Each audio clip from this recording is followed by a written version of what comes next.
Hello, everyone. Good day, and welcome again to our another lecture series for employee training and development. For this lecture, we'll be talking about things that would help us see if how effective our training that we have given to our trainees. So, the topic for this lecture series will be about training evaluation.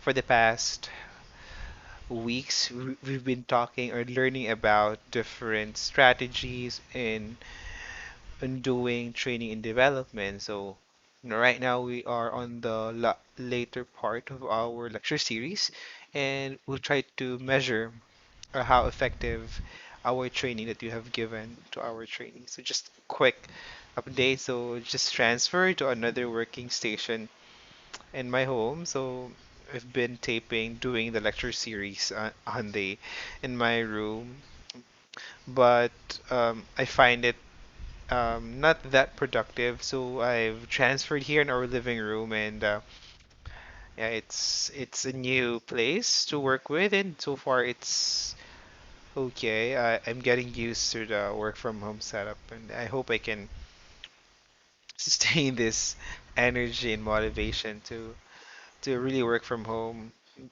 during these very challenging and uncertain times. Well, anyways, so going back to our topic, so this evening we'll be talking about evaluating things that would be helpful in our training and making sense if our training was really effective, right?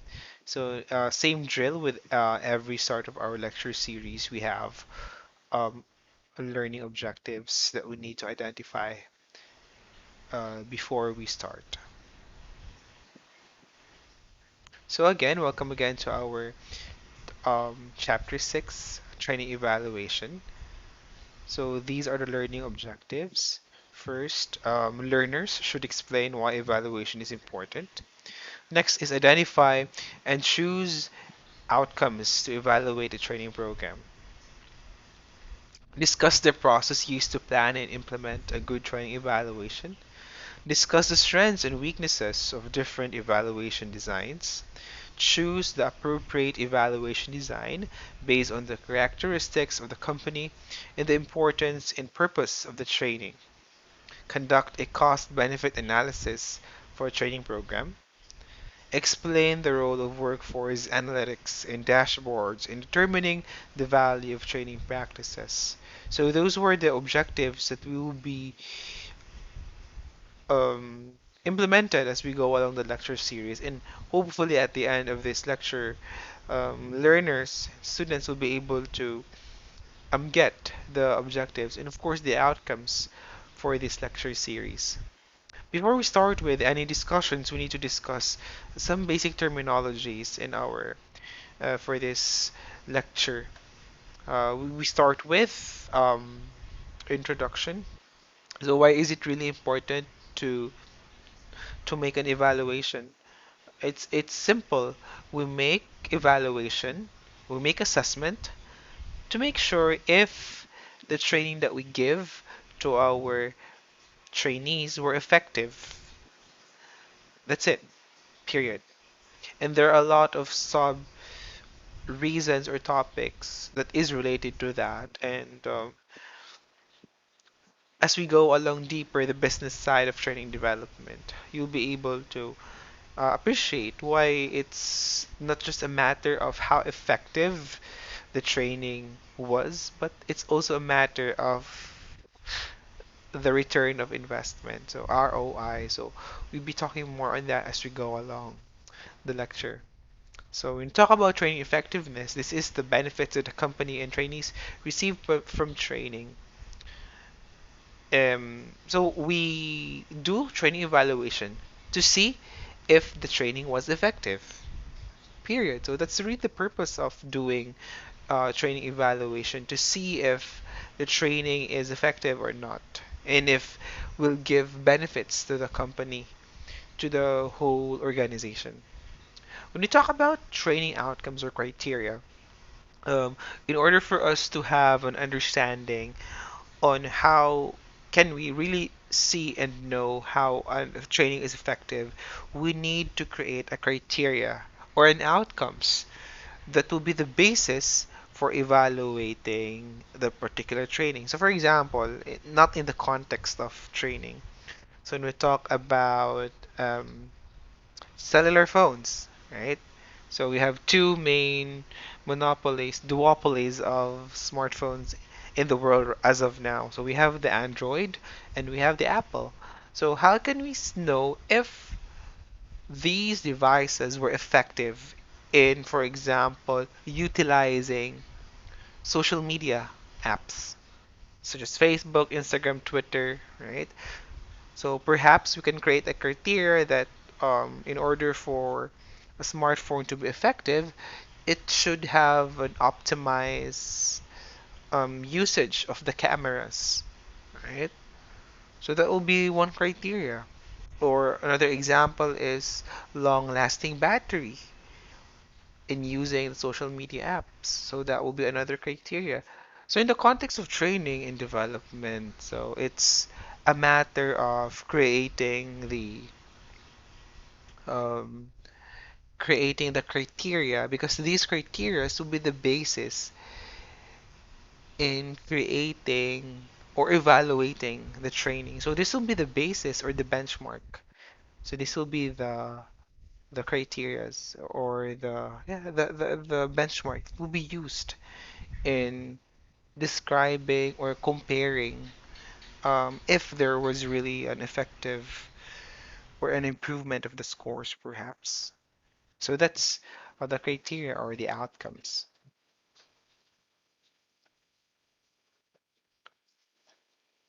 Training evaluation, on the other hand, is how we it's the process of the assessment, and majority of you on this course already been to psychological assessment. So when we evaluate, so when we get assess, we gather information relevant to the topic being evaluated or assessed that would give a judgment if the certain performance was effective or certain training was effective or not. So it's really the when we get data and to check if it's really effective or not. That's really the evaluation. And the evaluation design here is the framework or the blueprint that will be used in doing the whole process of training evaluation because training evaluation is consists of several steps and process and might be tricky for beginners to start with. So a framework or a blueprint will be very helpful in in doing training evaluation. So the design here is really the blueprint or yeah. And as I've mentioned earlier, there are several reasons why do we need to do training. And the first part is when companies or organizations um, make investment, they shell out a lot of resources, money, a lot of things, and they wanted to know if really the training is really effective because um, are there any returns at the end of the training when we do the tenet is like this. So when organizations or companies do invest in training, do they have a return out from it? Does it have a return of investment? So it's like in business, so return of investment here is in what you shell out from your personal expenses. Will it return to you? And are there any shared profit out from it? Are there increase of profits if we're going to shell out this investment? So in the context of training, so if we shell out resources, money, finances in doing this training, are there any possible um, growth after the training? So for example, um, are there any in the context of person? So are they going to acquire more knowledge? that will be used in their productivity, which in return will give profit to the business or to the organization? Could be, right? Another reason is that training evaluation provides the data needed to demonstrate that training does provide benefits to the company. And yeah, it's the data here is really the crucial part of doing evaluation or assessment. And it composed of two parts, the formative and the summative evaluation. So when we talk about formative evaluation, it's an assessment that would, or a test that would check if it would gauge the trainee's capacity, if they need to do certain things, or they need to improve certain things in order for them to learn more. So it takes place during program design and development. So it helps ensure that the training program is well organized and runs smoothly. It provides information about how to make a better program better. It involves collecting qualitative about the program. So, for example, not in the context of training, but in the context of education. So, you took training development. So, as your professor told you, we need to develop skills in using technology, especially right now it's pandemic. So, the professor wanted to know if how capable the students in navigating and utilizing different platforms, technology-based platforms in conducting training, online training. So there will be a diagnostic test, for example. So um, the the professor right now will give um, quizzes, for example, or simulation examinations, online simulations on how to operate, on how to do video calls, how to present presentations using the specific platform. So if there are results, so if the professor finds out that the students are not that comfortable, not that good at navigating the platform, then perhaps the the professor might give a refresher course on utilizing, for example, Google Meet, Zoom, for example, in video calls, in video conferences. So the purpose of formative evaluation is a basis to help the trainees in getting the correct or the prior knowledge needed in order for them to achieve goals in training and development. So in schools, so another example is you notice as a teacher, preschool teacher, as an elementary teacher, you notice that some of your students, like two of your pupils, are not that good. They are far behind the English class. I know mathematics, it's much more challenging. So you find that there are two students who are struggling with mathematics, and their grades are kind of left behind as well. So your hunch is that perhaps these students might be struggling with mathematics. So you need to verify that. Um, you need evidences. In order for you to do that, you need to conduct formative evaluation. So you give the students tasks that would measure their ability in mathematics. So you give them tests or quizzes. And if the results of the test is in line with your prediction or hypothesis, then yeah, you have an evidence that these two pupils are struggling with mathematics because they have low scores or barely passing scores. So those scores will be now the basis of doing intervention programs. So perhaps you found that the students are too or left behind in mathematics. So okay, you will do um, peer um, you will do intervention. So that will include peer tutorials or remedial classes before or after the classes. So that will be the formative evaluation. So in the context of training, so if you believe that for example, it really depends on the training. So when we talk about communication skills, so the formative evaluation here would try to assess if, in the context of communication skills, if they have already the, for example, skills needed, or it's like a diagnostic test. So if they have the prior communication skills needed for that specific position, right? And of course, pilot testing here is a very critical period because when you do pilot testing, it would test the reliability and the validity of your assessment measures.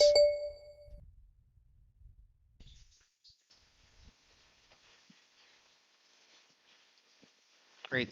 The other type of evaluation is what we call the summative evaluation. So this is how we determine the extent to which trainees have changed as a result of participating in the training program. So this is quite the opposite of the formative evaluation. So summative evaluation is created to check if there is something existing, if there is something that has been changed with the trainees or the participants of the training. So this is how we really check if the trainees was really effective or not.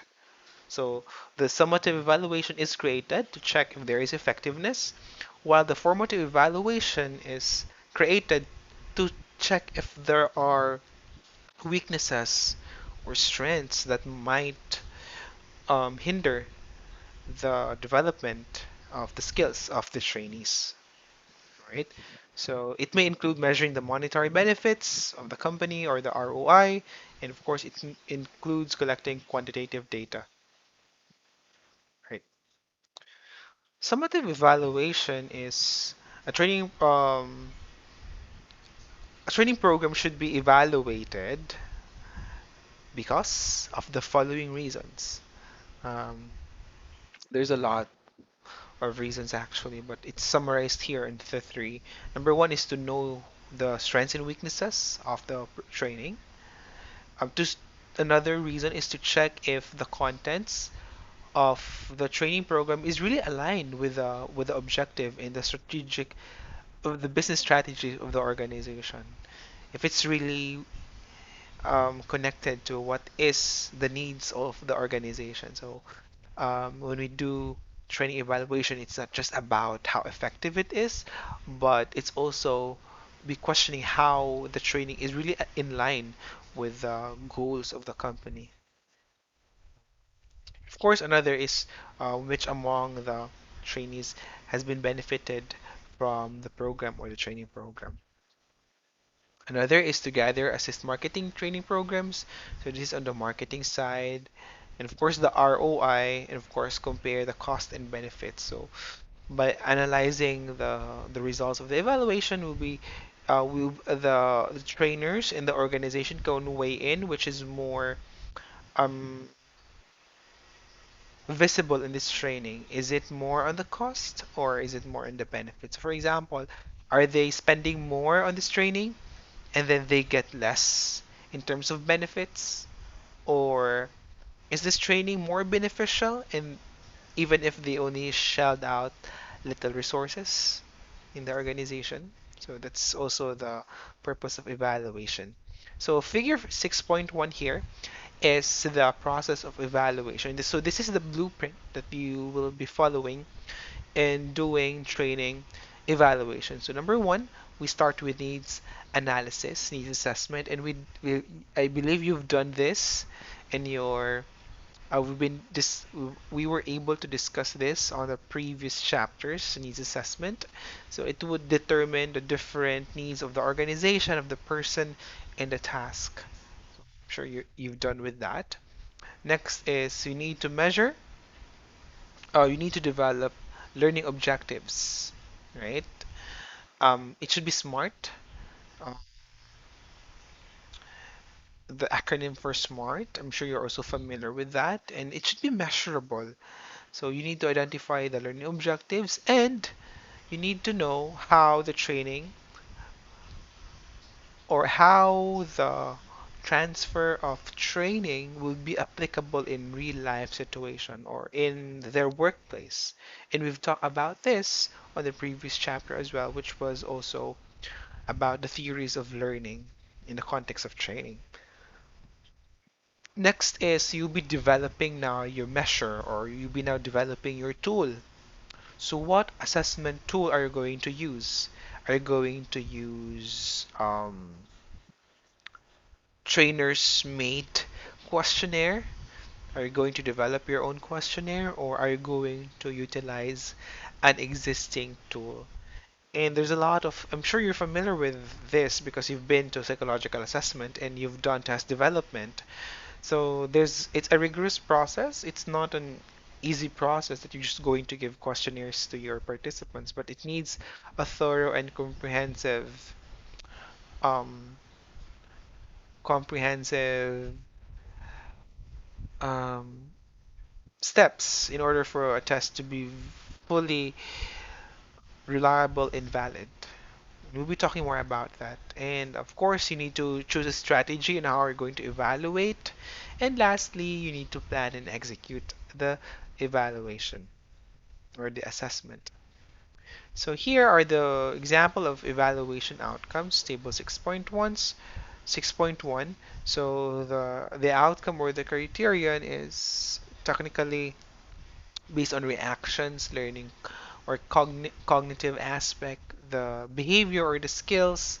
We have the affective or the feelings, the results, and the return of investment. So levels here are on the priorities. So the higher the number, the higher the priority or the level.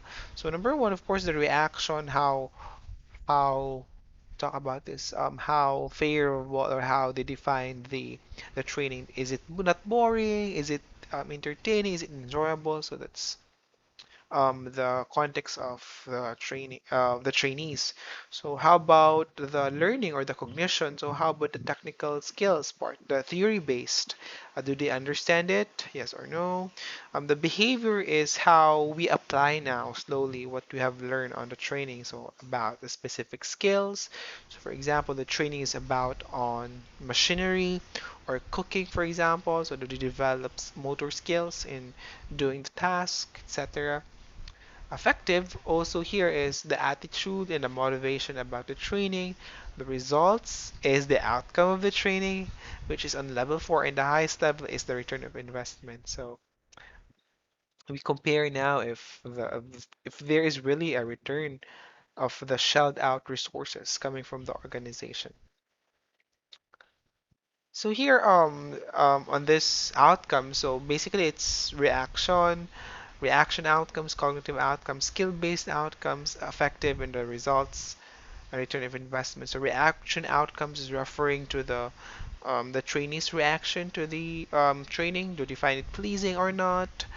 Is it boring or is it entertaining? So that's the reaction. The cognitive outcomes here is the knowledge that has been gained after they attended the training. So are there any improvements with their cognition or knowledge of their knowledge about specific topic, right? Skill based here is how the trainees now apply what they have learned in real life situations. So it's mostly on motor skills, kinesthetics, how they move around and apply what they have learned. Effective is referring to the motivation, personality of the participants when they took the training. And of course, the results is the um, how effective the training is. And lastly, the return of investment or the ROI. So we have here direct costs. So it's through the salaries, the benefits of the employees, the classroom, the software, the computers, the resources. The indirect here is not really that related to the training. So, for example, there are other fees related to training. For example, when you do a validation of tests, so you ask other expert or SME in evaluating the training program or in evaluating the training evaluation if it's good or not. So you'll do assess. external validation, so that will be also a cost. The benefits here, the value that the company gains from the training program. So it's how would the organization benefit from the training? So that's it could be more profit, um, increased productivity from the workforce or motivation among the workers. So that's also a benefit in the organization. So TQI here is a training quality index. So it's a software, I think. I have never saw TQI before, but I think it's mostly used in organization with bigger demands for training and evaluation. So if you have any knowledge about TQI, please let me know your answers by the comment section below. So here, how do we know if our outcomes or criteria is fit or appropriate to our training, right? So this is very crucial because it's not easy to determine, and it's also critical because it might it might make the training into chaos or the organization as a whole because um, it's it's how we set the standards, right? It's how we set the criteria that needs to be followed by everyone else in the organization in terms of training.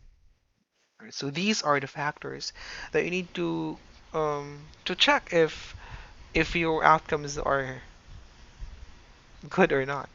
Number one is the relevance. How relevant is your criteria? How is it related to the needs of of the organization?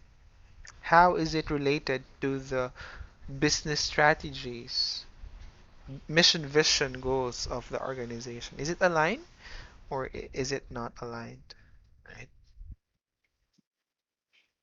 Right. So we have here two um, terminologies under criteria relevance. So we talk about criteria relevance, it's very important to take note of criterion contamination and criterion deficiency. So when we talk about contamination of the criteria, it is the extent that training outcomes measure inappropriate capabilities or affected by extraneous conditions. Simple. So when you conduct training and then you wanted to measure the motivation of the employees, what you give is a measure on depression. So it's the two constructs are not the same, depression and motivation, right? So how would you check if the person is motivated if you will give a depression scale? It doesn't make sense. So that's really contamination. Or it could be that there are other variables.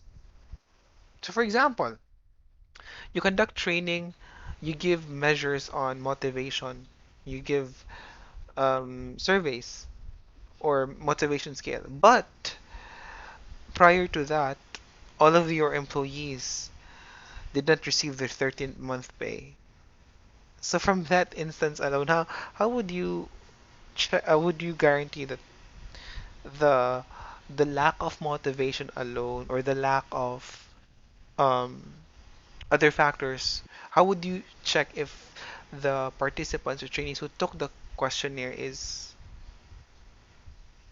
I mean, their motivation is not influenced by another circumstance, right? So that's external contamination. We have also in a criterion deficiency, which is the failure to measure um, training outcomes that were emphasized in the training objectives. So um, when we give training, it should be very important to emphasize the objective, right?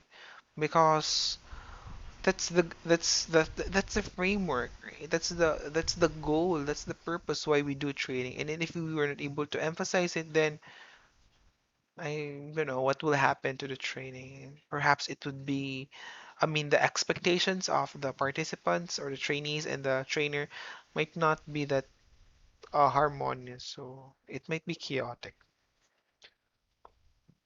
Next criteria is the reliability, and I am sure you're familiar with that. It's how consistent a thing is, how consistent the outcomes throughout time. Discrimination is the ability to differentiate the performance from the true performance and from without the performance, because there are a lot of factors. For example, we talk about motivation. Um, can we determine how motivated employee is with his or her supervisor or without his or her supervisor? So the the face or the presence of someone who is um, um, higher than the employee might really influence their motivation to work. And the next factor is the practicality. How practical the data will be collected and doing the training. So this is table 6.2. It's criteria, deficiency, relevance, and contamination. So if you notice on the Venn diagram, so there is a contamination, so outcomes measured in evaluation. So this is when we measure thing that is not supposed to measure that particular thing. So the criterion will be contaminated, it will be dirty, it will be mixed with other construct. And deficiency is that there is lacking on the outcome. So what is important is it should be relevant, it should be in the center, it should compromise, it should be a win-win situation for both. So it should be a combination. So the outcomes related to training objectives, it should be here in the middle, right?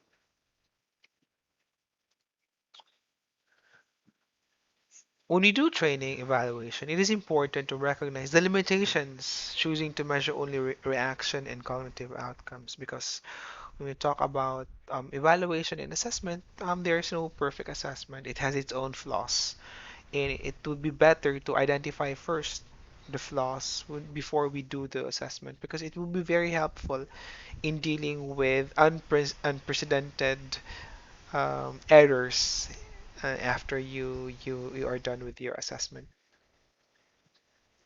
Figure 6.3 here show the training evaluation practices. So mostly level 1, the lower level are the highest priority, and then the outcomes here is the lowest part, 18%.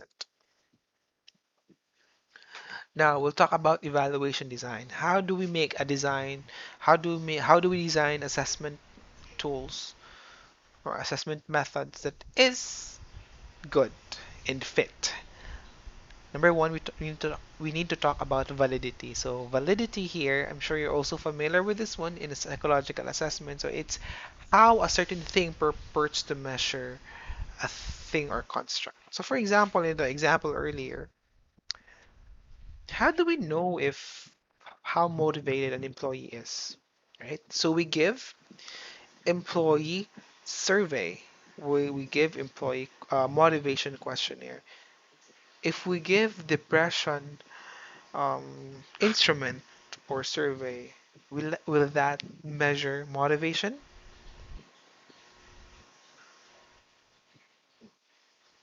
Probably not, because in the first place, the construct that we wanted to measure is motivation and not depression. And there are a lot of factors related to validity. We have the internal and the external validity. So these are the threats to validity. There's a lot of threats to internal validity. So trainers in the future, you need to take note of this different threats to validity, because it would really influence the development of your tool, which will affect how you evaluate the training, and in return will influence the organization. So it's a domino effect, right? One wrong move could have a great impact to the whole organization. So how do we check, or how do we control the threat? So that's our goal here. Number one, we have the what we call the pre-test and post-test. So um before, so this is when you talk about motivation. So pre-test and post-test, how does it work? So we give the survey or the test before the training, and we give the test after the training. And we compare the two means now, or the two scores, sorry. This is not statistics, I forgot. So we forgot, yeah, we compare the two scores, the before and the after, if there are significant differences to it, right? Next is we can use comparison group. So what will happen now is we have group A and group B. So group A will be our control group. So they will not undergone training, but they will still receive the pre-test and the post-test. Group B, on the other hand, will undergo the training, but before the training, they will have their own pre-test, and after the training, they will have their post-test. And again, we compare the scores of the two groups.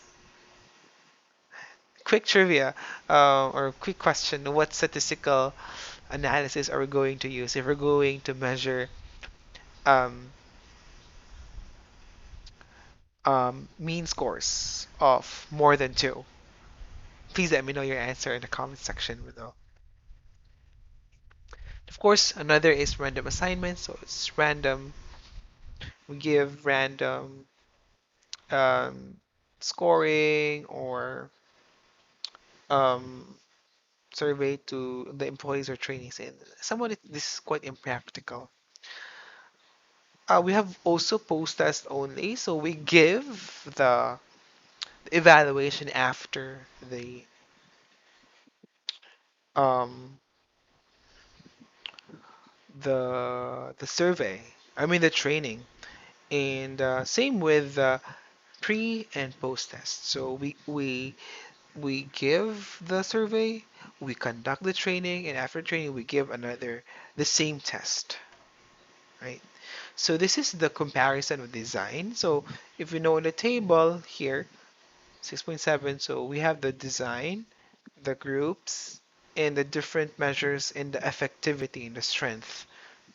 So what do you think is the best design? Please let me know your answers in the comment section below.